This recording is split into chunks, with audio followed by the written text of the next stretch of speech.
Эфирден алықлар вақты студияда Алсын Нұриева исәмсіз. Бүгінгі шарлышының төп темалары. Я сама переживаю за себя, паникую, и сейчас прохожу тоже. Как для профилактики, так и просто узнать, есть ли у меня какие-то проблемы или нет со здоровьем.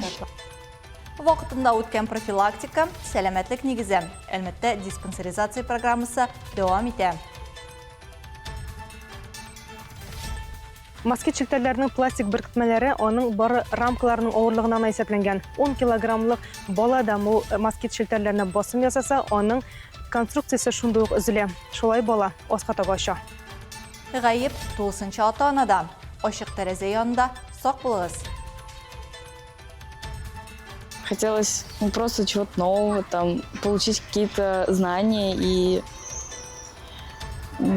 опыт по работе, как оно вообще.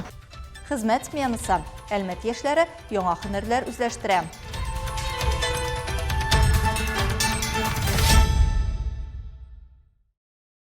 Үз сәлемәтлеген турында қойғырту еш қына іш күннері һәм үй мәшәқәтләре арқасында икенче планға күшә. Әмма үз организмыңа шиттен қарауның ғади һәм бушлай ысулы бар. Әлмәттә бүтін илдәге кебек диспансеризация программасы эшли. Ел сайын диярлек ул яңа мөмкинлекләр белән тулыландырыла. Мисал өчен, агымдагы елда шәһәр халкы гадәти анализлар тапшырып кына калмыйча, озын гомернең төп күрсәткечләренең берсен начар һәм яхшы холестерин балансында бәяли ала. Рассказывайте жалобы. С утра третий день давление лучше за 200.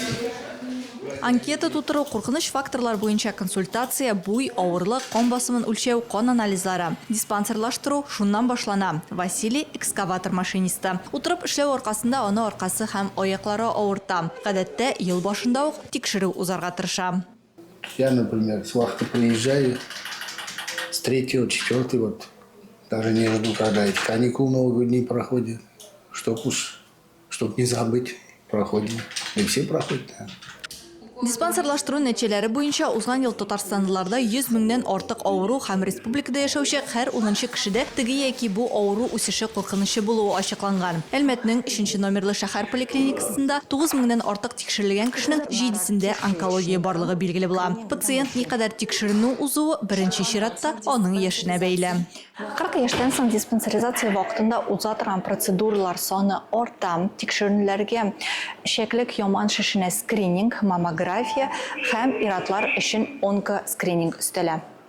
Кира Лазутина, медицина күллияте студенты. Келіп чыгу куркынычлы факторларын ачыклау инде барлыкка килгән авыруны дәвалауга караганда җиңелрәк һәм эшсезрак ди ул. Это все нужно проходить. Даже обычный осмотр кожи тоже это важно. Все, то есть полость рта и так далее. Всегда нужно, как и в детское проходила каждый раз, и сама индивидуально. Потому что я сама переживаю за себя, паникую, и сейчас прохожу тоже. Как для профилактики, так и просто узнать, есть ли у меня какие-то проблемы или нет со здоровьем. Агымдагы елда гомуми медицина иминияты буенча диспансерлаштыру программасына липид профиленә бәя өстәлә. Хәзер табиб холестеринның гомуми дәрәҗәсен түгел, ә яхшы һәм начар липопротеиннар санын бәяли. Бу йөрәк кан тамырлары авырулары үсеше куркынычын түгелрәк бәяләргә, пациентка иң кулай терапия сайларга яки аны өстәмә тикшерүгә тар белгечкә җибәрергә мөмкинлек бирә. Долгие годы считалось, что причиной Узак еллар атеросклерозның сәбәбе гомуми холестерин дип саналды. Ләкин хәзер гомуми холестеринга гына түгел, әнәк менә липид профиле гомуми холестеринның составына карарга кирәклеге ачыкланды. Диспансерлаштыру вакытында бу анализны тапшырырга һәм кешедә кайсы холестеринның күбрәк булуын билгеләргә мөмкинлек бар. этот анализ и определить, что он повышено у человека. Диспансерлаштыруны эш көннәрендә генә түгел, шимбә көнне дә узарга мөмкин. Үзегез беркетелгән поликлиникада тырыш чират буенча да алдан телефоннан язылып та үтеп була. Ел башыннан бирле Әлмәт районында 22 меңнән артык кеше диспансерлаштыру узган.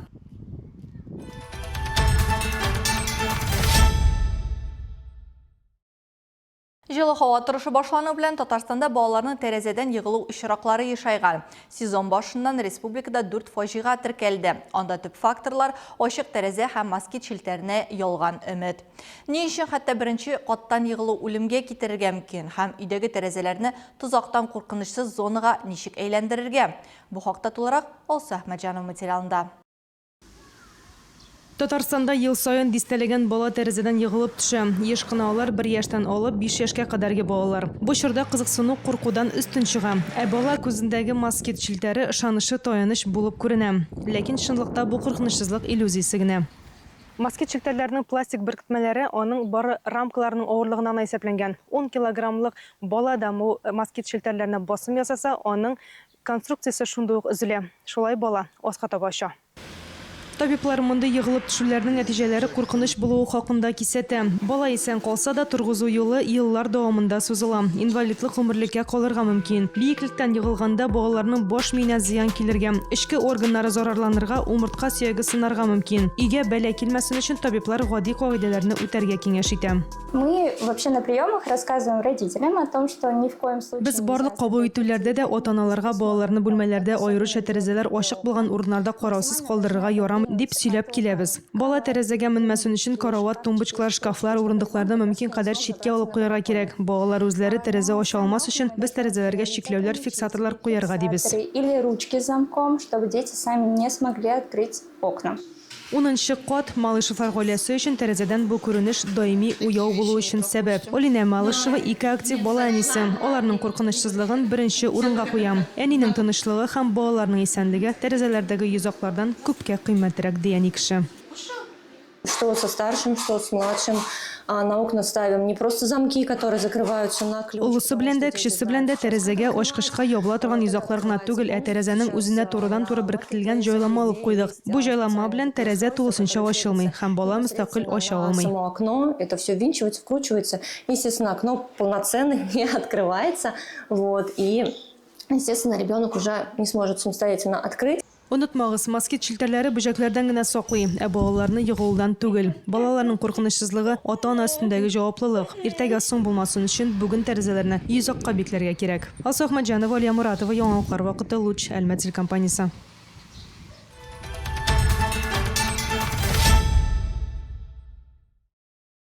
Бүген Бөтен дөнья әйләнә тирә мөхит көне. Бу дата Берләшкән Милләтләр Оешмасы Генераль Ассамблеясы тарафыннан 1972 елның 5 июньнән 16 июньгә кадәр узган әйләнә тирә мөхит проблемалары буенча Стокгольм конференциясеннән соң гамәлгә куелган.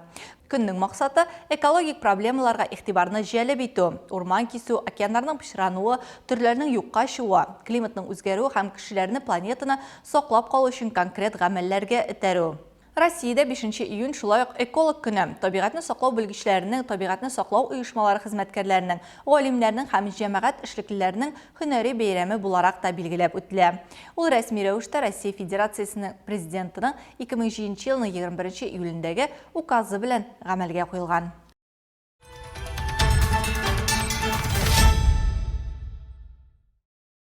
Әлмәттә яшүсмерләр өчен беренче хезмәт сменасы старт алды. Җәйге каникуллар вакытында шәһәрне төзекләндерергә 14 яшьтән 17 яшькә кадәрге 1000-нән артык яшүсмер чыгачак.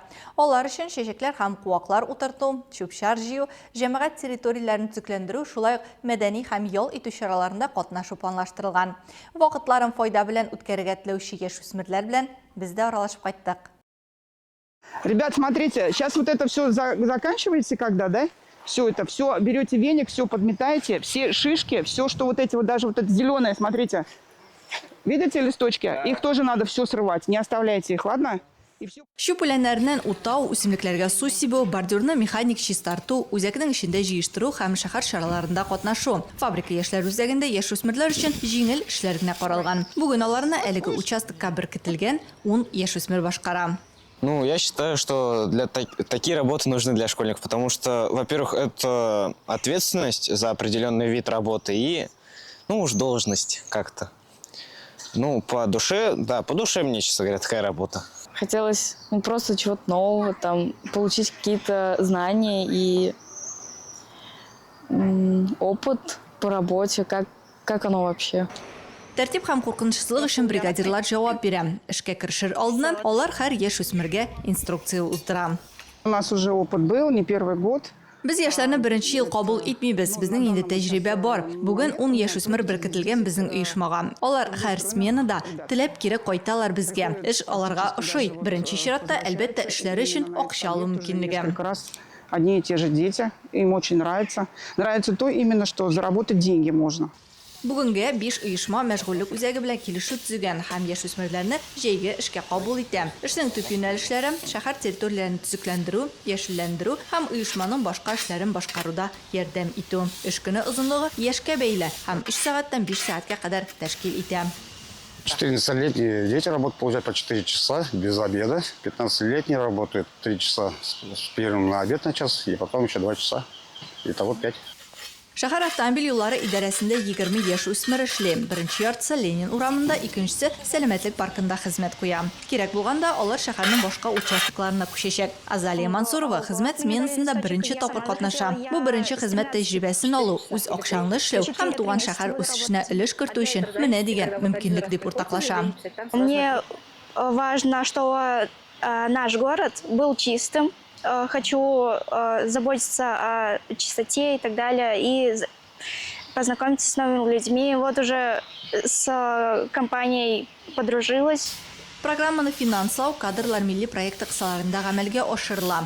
Аның төп максаты яшьләргә һөнәри юнәлеш бирү һәм эш белән тәэмин итү. Республика бюджетыннан районда 750 яшүсмернең җәйге эше финанслана. Район җитәкчелеге тагын 500 яшүсмерне эш белән тәэмин итүгә җирле бюджеттан 6 миллион сумнан артык акча бүлеп бирә.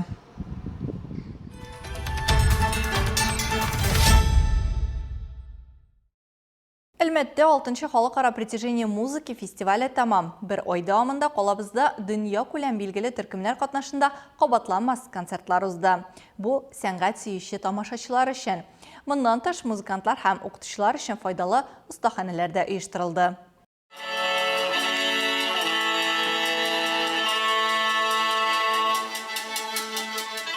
Россиянең төрле илләреннән һәм почмакларыннан башкаручыларны һәм тыңлаучыларны җыйган бу фестиваль Татнефть компаниясе белән берлектә оештырылды. Аның программасы һәр вакыт бай һәм төрле камералы инструменталь ансамбльләрдән алып заманча вокаль проектларга кадәр.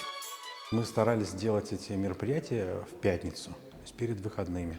Потом была еще такая изюминка, что мы старались концерты делать разных жанров. Экспериментируем, конечно, это есть определенный риск. Без бу чараларны җомга көне, ягъни ял көннәре алданнан эшләргә тырыштык. Аннары төрле жанрларда концертлар кертергә тырыштык. Экспериментлар ясыйбыз. Бу бик файдалы. Әлмәт шәһәрендә фламенко, танго барлыкка килүен белеп тору дөрес. В общем, эту историю мы тоже развиваем.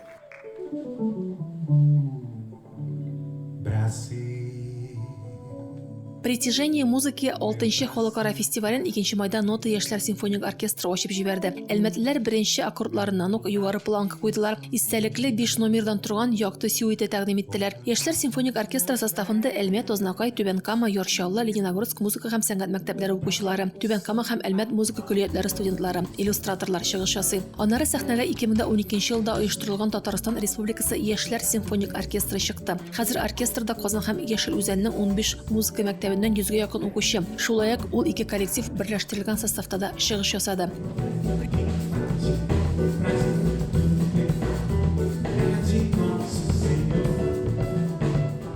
Рио-де-Жанейродан джаз тарихлары, джаз һәм Бразилия музыкасын сөючеләрне җыйды. Бразилиядән җырчы һәм гитарист Жоандер Сантос, Мәскәүдән пианист Алексей Подымкин, контрабасист Владимир Кольцов-Крутов һәм барабанчы Илдар Нафигов тамашачыларга кабатланмас кичә бүләк иттеләр.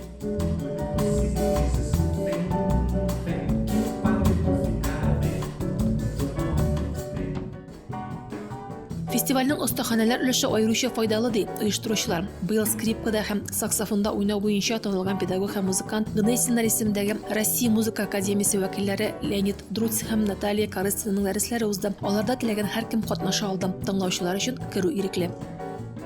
Участие в таких фестивалях. Мондый фестивальләрдә катнашу һичшиксез балаларның һөнәри үсешен, педагоглар өчен яхшы стимул. Россия музыка академиясе һәм Татарстан шәһәрләре педагоглары арасында ниндидер багланышларга этәргеч. В данном случае Российской академии музыки и педагогами Альметьевской и городов Татарстана.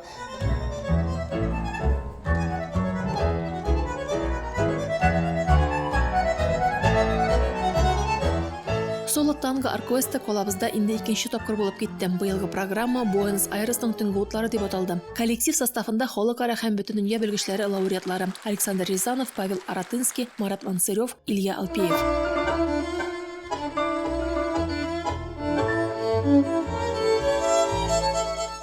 Это очень важно. Это очень важно, это огромная подпитка духовная, это очень заряжает людей, позволяет познакомиться и с новыми жанрами, и с новыми артистами, потому что я убежден... Бу бик мөһим проект кешеләрне дәртләндерә, яңа жанрлар, яңа артистлар белән танышырга мөмкинлек бирә. Чөнки үз Казанында кайнаган заманча класслы музыкантларның күбесен ил халкы белми. Современных, которые как бы варятся в своей нише.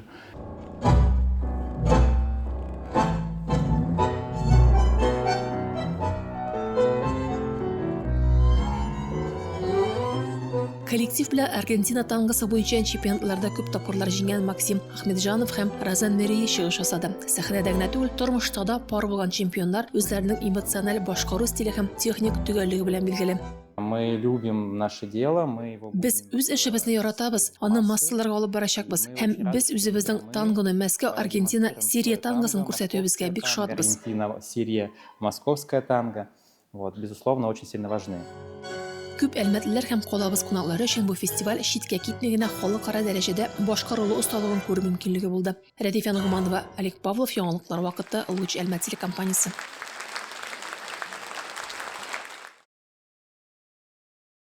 Притяжение музыки фестиваленең иң матур мизгелләрен бу шимбә 6 июнь 17 сәгатьтән 30 минутта «Наследие и прогресс. Связь поколений» тапшыруында карый аласыз.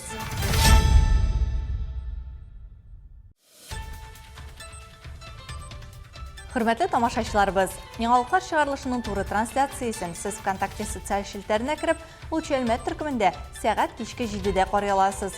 Безнең иң кызыклы сюжетларыбызда рәсми аккаунтларыбызда урнаштырыла. Бүгенге чыгарылышта шулар иде. Мин Алсу Нуриева һәм монтаж операторы Динара Гайнетдинова сезнең белән саубуллашабыз. Исән-имин булыгыз.